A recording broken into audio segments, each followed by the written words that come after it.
Salam sejahtera saya ucapkan kepada pensyarah Dr. Nazri. Pada hari ini, kumpulan kami akan membuat tugasan 3 iaitu pembentangan kumpulan untuk kursus BMMB 3103 iaitu penulisan kreatif sastra kanak-kanak. Kumpulan kami terdiri daripada Anis Shakira binti Zaidi, Deva Nalini anak perempuan Robert, Naurin Sultana Sarah binti M. Alam dan saya sendiri Tanvini. Seterusnya, kami akan kupas pengenalan, sinopsis cerpen, tema, persoalan, watak perwatakan, latar, gaya bahasa, plot, nilai dan pengajaran, pemikiran cerpen, kesimpulan dan akhir sekali rujukan. Baiklah, mari kita lihat pengenalan terlebih dahulu. Apakah itu cerpen? Menurut Offman Putih pada tahun 2001, cerpen merupakan akronim yang terbentuk daripada dua patah perkataan iaitu cerita dan pendek. Menurut Hashim Awang, cerpen dalam kesusasteraan Melayu moden pertama kali muncul dalam tahun 1920 apabila majalah Pengasuh menyiarkan sebuah cerita yang berjudul Kecelakaan Pemalas. Pada peringkat awalnya, cerpen ini berlandaskan tradisi cerita lisan dan tulisan yang ada dalam sastra Melayu tradisional dan seterusnya bergumul dengan pelbagai perubahan penulisan di sekolah dan penulisan cara cetak serta menyesuaikan bentuk cerpen ini dengan perubahan secara menyeluruh yang melanda masyarakat Melayu. Secara kebiasaannya, cerpen mengemukakan satu kejadian ataupun peristiwa yang menjadi fokus utama dalam penceritaan. Sesuatu peristiwa itu dikembangkan dalam jangka masa yang agak terhad. Lingkungan patah perkataan dalam cerpen juga agak terhad. Akhir sekali, cerpen dapat memberi kesan kepada pembaca melalui pesanan atau pelajaran moral secara tersirat yang disampaikan oleh penulis melalui cerpen yang dihasilkan. Berkenaan dengan fokus tema iaitu tema yang kita pilih Madani, masyarakat Madani merupakan masyarakat yang maju dari segi pemikiran, kerohanian dan kebendaan. Sesungguhnya kekayaan yang dimiliki oleh seseorang individu bukan sahaja dapat diukur dari segi kebendaan tetapi juga dapat dilihat melalui kekayaan hati. Sesungguhnya konsep madani ini merupakan satu kerangka dasar yang terdiri daripada 6 tonggak dasar untuk membangun Malaysia madani, termasuklah kemampanan, kesejahteraan, daya cipta, hormat, keyakinan dan ihsan. Cerpen yang kami pilih bertajuk Cerpen Pungut. Cerpen ini telah menepati 3 rukun madani iaitu kesejahteraan, hormat dan ihsan.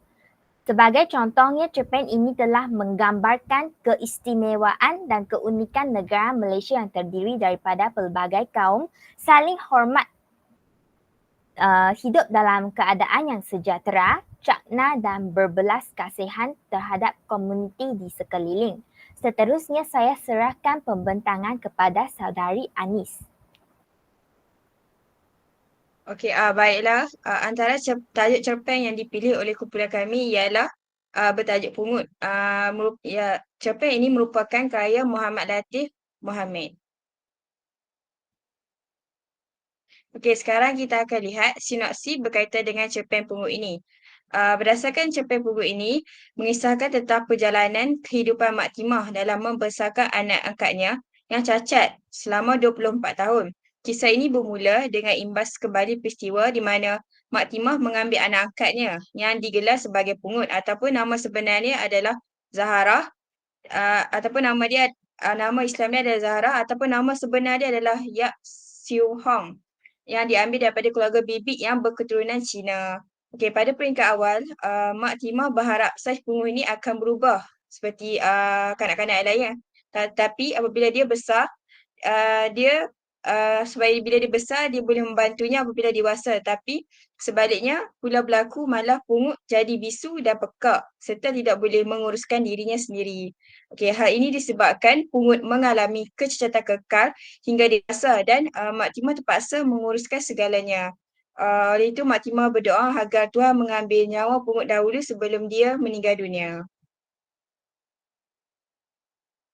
Okey, antara tema yang ditekankan oleh penulis dalam cerpen Pungut ini adalah berkaitan dengan kesabaran dan belas kasihan seorang ibu angkat iaitu Mak Timah dalam menjaga anak angkatnya iaitu Pungut yang mengalami kecacatan anggota. Okey, misalnya Mak Timah yang mengambil anak angkatnya yang digelar Pungut iaitu yang diambil daripada keluarga Bibi Amkutan Cina. Dia adalah seorang yang bisu, pekak serta tidak boleh menguruskan dirinya sendiri. Okey, jadi hal ini disebabkan Pungut mengalami kecacatan kekal hingga dewasa dan Mak Timah terpaksa menguruskan segalanya. Okey, sekarang kita akan lihat persoalan-persoalan yang terdapat dalam cerpen Pungut ini. Persoalan yang pertama ialah persoalan kepincangan masyarakat terhadap penerimaan anak yang cacat. Misalnya, si Oleng ataupun Pungut ini tidak si Oleng iaitu ibu bapa kepada Pungut ini tidak menyukai anaknya kerana anaknya iaitu Pungut cacat dan dikatakan telah membawa sial. Soalan kedua adalah persoalan ketabahan dalam menjalankan tanggungjawab yang berat. Sebagai contoh, Mak Timah tetap menguruskan pungut yang cacat walaupun ketika itu Mak Timah sedang sakit. Okey, persoalan yang tiga adalah berkaitan keikhlasan dalam menerima amanah dan takdir Tuhan. Misalnya, Mak Timah hairan memikirkan orang sekarang yang tidak ikhlas dalam membantu orang lain. Contohnya, dia tidak membenarkan anak lakinya menghantar pungut ke rumah kanak-kanak cacat. Okey, persoalan yang terakhir iaitu berkaitan dengan kejujuran dalam memberi kebajikan tanpa mengharapkan balasan. Okey, sebagai contoh, Mak Timah ini selalu berdoa kepada Tuhan agar Tuhan mengambil nyawa pungut terlebih dahulu sebelum mengambil nyawanya sendiri kerana dia tidak tahu setelah dia pergi dahulu tidak akan ada siapa yang akan memelihara pungut. Okey, baiklah sekarang saya serahkan kepada saudari Vini. Terima kasih Anis. Seterusnya saya akan sambung pembentangan dengan watak dan perwatakan yang terdapat dalam cerpen Pungut. Watak utama ialah Mak Timah. Mak Timah merupakan seorang perempuan yang agak tua dan sebenarnya selalu sakit-sakit. Mak Timah merupakan ibu angkat kepada Pungut. Dan hakikatnya Mak Timah ini sangat ikhlas menjaga Pungut. Mak Timah sanggup menjaga pungut selagi dia masih hidup walaupun dia sendiri pun mengalami kesakitan. Mak Timah ini merupakan seorang individu yang tabah dan sabar menghadapi dugaan hidup. Contohnya Mak Timah tetap menjaga makan, minum dan kencing berak pungut walaupun dia tidak bermaya kerana Mak Timah itu sendiri sakit. Watak sampingan yang terdapat dalam cerpen ini ialah Pungut ataupun Yap Siu Hong. Pungut ini berusia 24 tahun dan mengalami kecacatan dari segi fizikal dan mental. Hal ini menyebabkannya terpaksa semua dibantu. Dan sesungguhnya Pungut ini tidak dijangkakan tidak dapat hidup lama oleh doktor. Jadi pungut ini merupakan anak yang telah diangkat oleh Mak Timah. Dan pungut ini bertubuh agak kecil kerana mengalami kecacatan fizikal dan pekak bisu. Watak sampingan yang kedua ialah Bibik. Bibik merupakan nenek kepada pungut. Bibik berbangsa Cina peranakan. Bibik juga percaya kepada ramalan Lok Tang iaitu bomo. Bibik tidak suka akan pungut kerana dia percaya kata-kata Lok Tang bahawa pungut ini membawa sial. Baiklah seterusnya latar untuk cerpen ini termasuklah latar masa, latar tempat dan latar masyarakat. Jika dilihat dari segi latar masa ini berlaku pada tahun 1957 ketika pungut dilahirkan dan selepas 24 tahun selepas pungut dewasa. Latar tempat pula rumah sewaan bibik tempat tinggal Mak Timah dan rumah lelaki anak bongsu Mak Timah. Jika dilihat dari segi latar masyarakat, cerpen ini telah menunjukkan masyarakat majmuk, iaitu terdapatnya bangsa Cina dan bangsa Melayu. Buktinya, keluarga Siulan dan keluarga Mak Timah menggambarkan keluarga yang terdapat di negara Malaysia. Latar masyarakat yang kedua iaitu masyarakat yang percaya kepada bomoh seperti ramalan Loktang. Sebagai contohnya, bibik amat percaya dengan ramalan Loktang tentang siulan. Dan akhir sekali, masyarakat yang bersimpati terhadap golongan yang kurang upaya. Buktinya Mak Timah berbelas kasihan dengan nasib siulan yang akan dibuang, lalu sanggup memeliharanya, iaitu watak pungut. Seterusnya, saya serahkan pembentangan kepada saudari Deba. Baiklah, terima kasih saudari Winnie. Seterusnya kita akan lihat kepada gaya bahasa.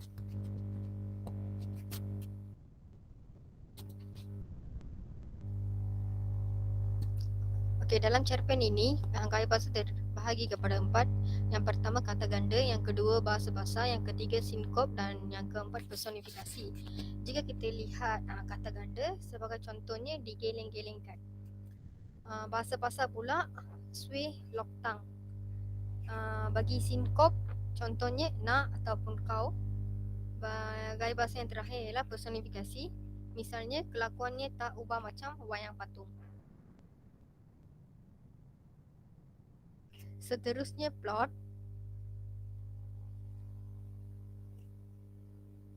Plot juga terbahagi kepada 4. Yang pertama permulaan, yang kedua perkembangan, yang ketiga konflik dan keempat ialah peleraian. Bagi permulaan pula, pembaca diperkenalkan dengan watak pungut yang bertingkah laku seperti orang kurang upaya dan dijaga keperluannya oleh Mak Timah sepanjang masa. Bagi aspek perkembangan pula, Mak Timah terkenangkan peristiwa 24 tahun lalu bagaimana dia mengenali bibik dan mengambil anak siulan yang baru dilahirkan sebagai anak angkat yang sah kerana tidak sampai hati apabila mengetahui bayi itu akan dibuang. Seterusnya plot konflik. Konflik timbul apabila anak Mak Timah mula bertengkar tentang pungut dan mencadangkan agar pungut dihantar ke rumah kebajikan. Dan plot yang terakhirnya ialah peleraian, iaitu Mak Timah terus menjaga pungut dan berdoa agar pungut mati terlebih dahulu sebelum dirinya. Seterusnya saya serahkan kepada saudari Naurin.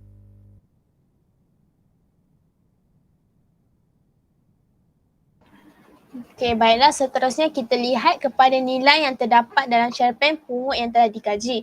Jadi terdapat 3 nilai yang telah dikenal pasti, iaitu yang pertama ialah ketabahan, keikhlasan dan kasih sayang. Jadi kita lihat satu persatu uraian bagi setiap nilai tersebut. Yang pertama ialah ketabahan, yang mana merujuk kepada Mak Timah yang tetap menguruskan pungut yang cacat walaupun ketika itu Mak Timah sedang sakit.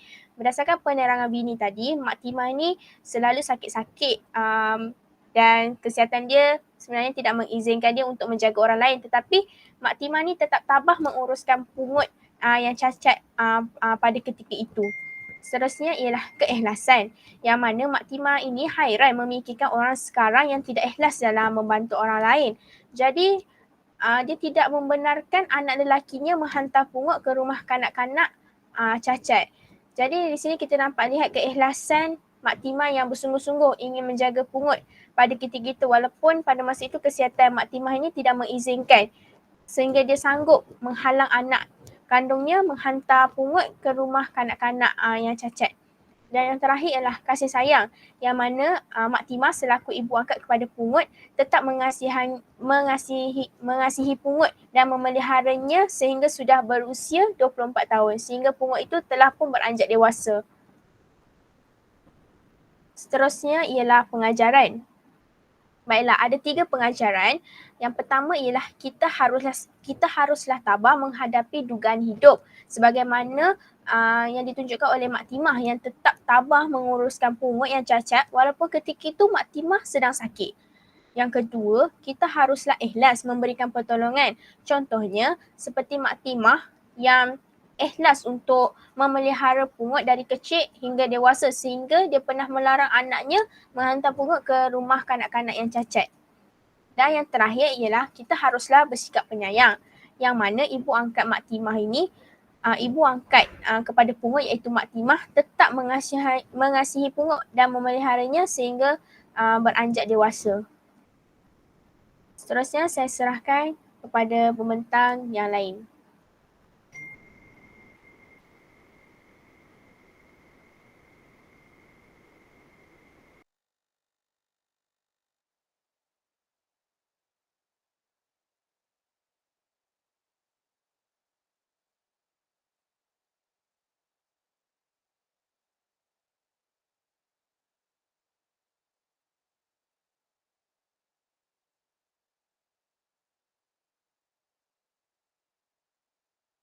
Baiklah, seterusnya mari kita lihat pemikiran yang terdapat dalam cerpen pungut. Dipersilakan Saudari Anis.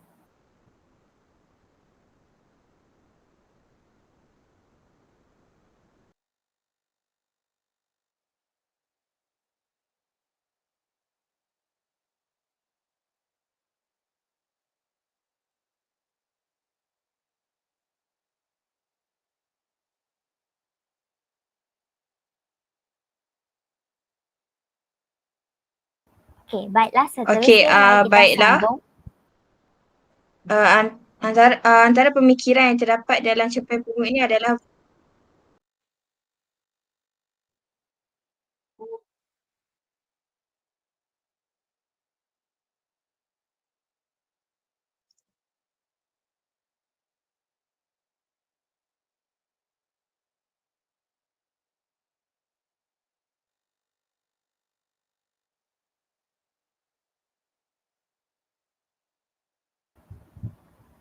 Pemikiran pertama yang terdapat dalam cerpen ialah kegigihan seorang ibu yang sanggup menguruskan anak kelainan upaya.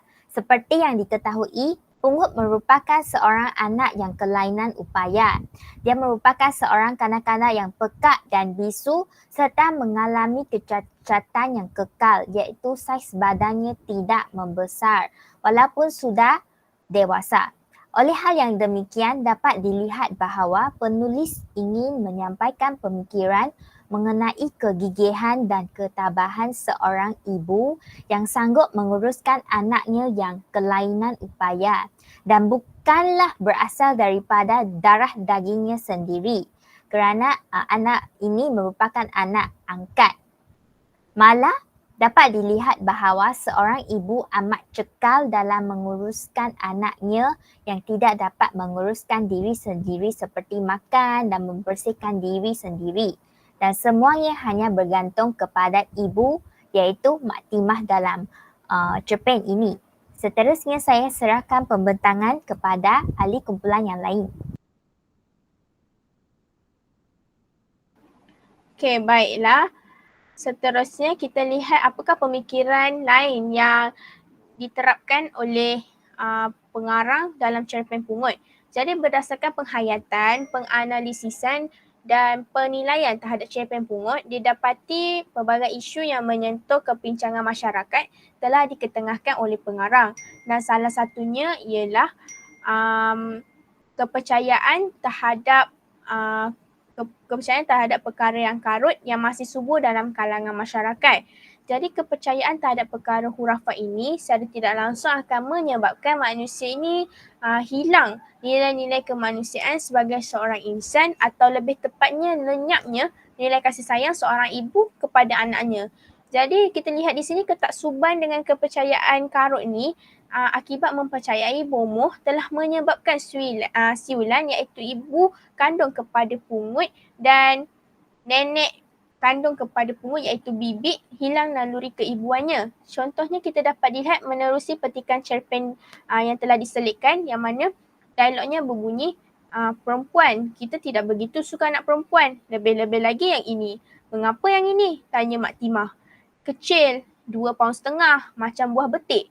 Dulu belum dia beranak, kita pergi tengok datuk.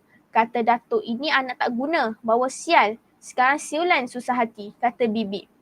Mana Datuk Bibi pergi tengok? Tanya Mak Timah. Itu kita punya loktang lah. Kita punya bangsa itu macam. Anak belum beranak, kita pergi tanya datuk. Tengok dia punya nasib ada baik atau suai. Bibi memberi keterangan. Jadi Mak Timah di sini merasa hairan memperlihatkan cara kehidupan bibi yang suka berjumpa dengan bomoh. Jadi datuk dalam konteks ini merujuk kepada bomoh. Jadi kita lihat slide yang berikutnya.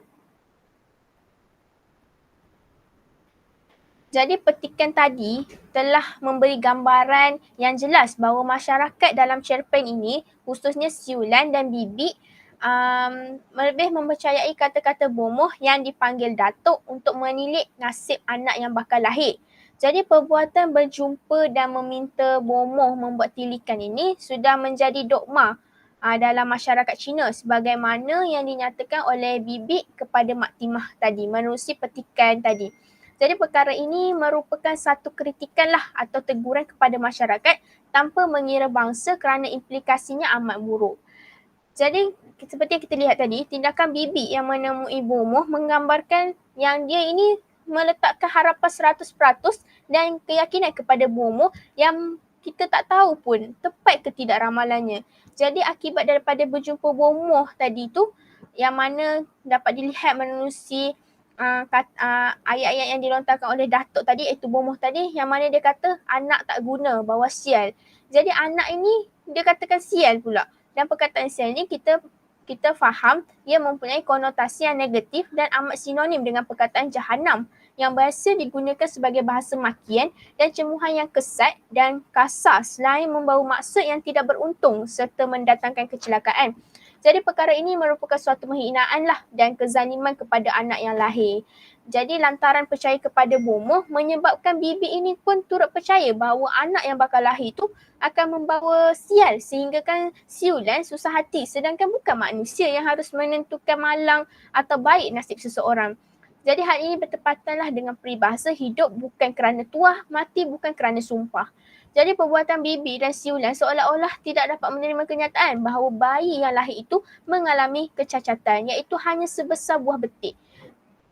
Kecacatan bayi tersebut sepatutnya menginsafkan siulan dan bibi yang mana mereka sepatutnya menghargailah dan menjaga anugerah yang telah diberikan oleh Tuhan. Kerana golongan kurang berupaya ni selayaknya mendapat kasih sayang dan jagaan sepenuhnya daripada keluarga, lebih-lebih daripada ibu kandungnya sendiri dan bukannya disisihkan begitu saja. Jadi tindakan bibi ni memang perlu dikritik lah kerana impaknya yang tidak menampakkan imej yang positif. Sebaliknya, memanifestasikan ketaksuban kepada ramalan bomoh kerana percaya anak yang bakal lahir itu membawa sial. Perkara ini mencitrakan kepincangan yang berlaku dalam masyarakat apabila kepercayaan kepada bomoh menjadi dogma. Jadi manusia akan sujud kepada percayaan dan tidak menggunakan akal fikiran yang waras dalam membuat keputusan yang sewajarnya. Jadi saya serahkan kepada pembentang yang lain untuk meneruskan pembentangan. Okey, baiklah. Pemikiran lain yang terdapat dalam cerpen Punggih ini adalah tentang penulis ingin menyatakan pemikiran tentang sikap belas kasihan dan amalan bersipati terhadap masyarakat sekitar. Okey, sebagai contoh, Mak Timah bersipati terhadap golongan yang kurang upaya seperti pungut sehingga sanggup membelah pungut yang ingin dibuang oleh keluarganya sendiri. Okay, selain itu, Mak Timah juga ikhlas untuk membesarkan pungut yang cacat tanpa mengharapkan sebarang balasan. Okay, pemikiran mesej yang disampaikan melalui cerpen ini secara tersirat adalah untuk menasihati kita agar mengamalkan sikap belas kasihan dan simpati terhadap masyarakat sekitar, terutamanya kepada golongan yang memerlukan bantuan iaitu golongan orang yang kurang berupaya seperti golongan pungut. Jadi janganlah kita kedekut menghulurkan bantuan dari segi kewangan atau tenaga supaya dapat melahirkan insan yang ihsan dan dapat mewujudkan masyarakat penyayang di samping membina persekitaran yang makmur dan harmoni. Baiklah, saya serahkan kepada ahli kumpulan yang lain.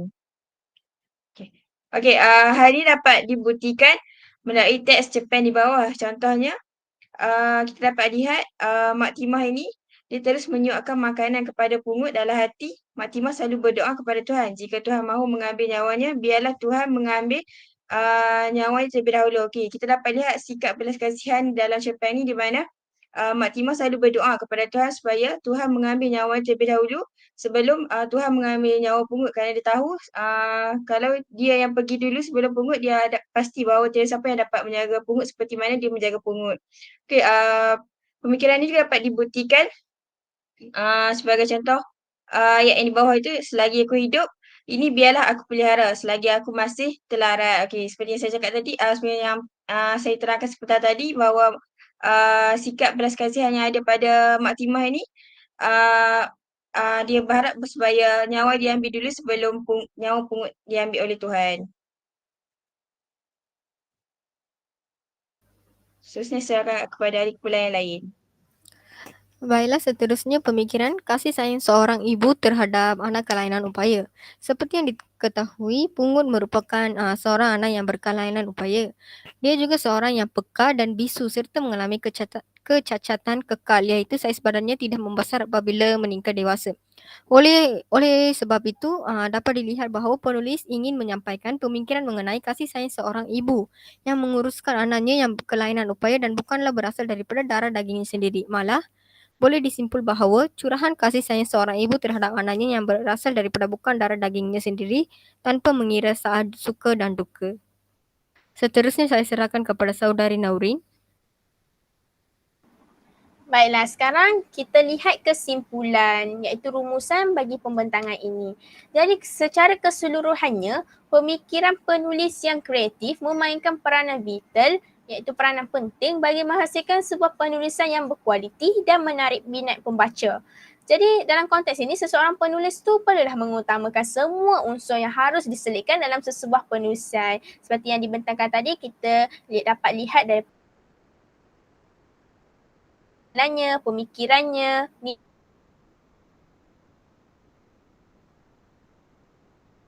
pungut memberikan peluanglah kepada pembaca untuk memperolehi pengajaran dalam kehidupan agar dapat hidup dengan aman dan damai tanpa sebarang permasalahan. Sesuatu cerpen yang sempurna dapat dihasilkan dengan struktur cerpen. Sehubungan itu, struktur cerpen yang diketengahkan dalam cerpen pungut dinilai amat sesuai dengan kanak-kanak di samping dapat membantu pembaca untuk memahami jalan cerita dengan mudah. Tambahan pula, cerpen pungut ini memiliki mesej yang tersirat dan menyentuh emosi pembaca jika dikaji dan dianalisis sebaik mungkin. Jadi dalam hal ini secara tidak langsung pembaca dapat menjadikan karya penulis sebagai pedoman melalui cerminan dalam realiti kehidupan masing-masing.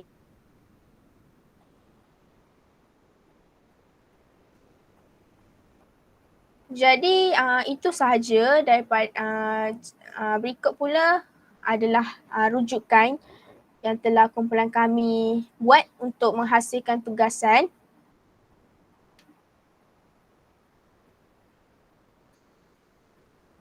Jadi itu sahaja daripada kumpulan kami. Sekian, terima kasih.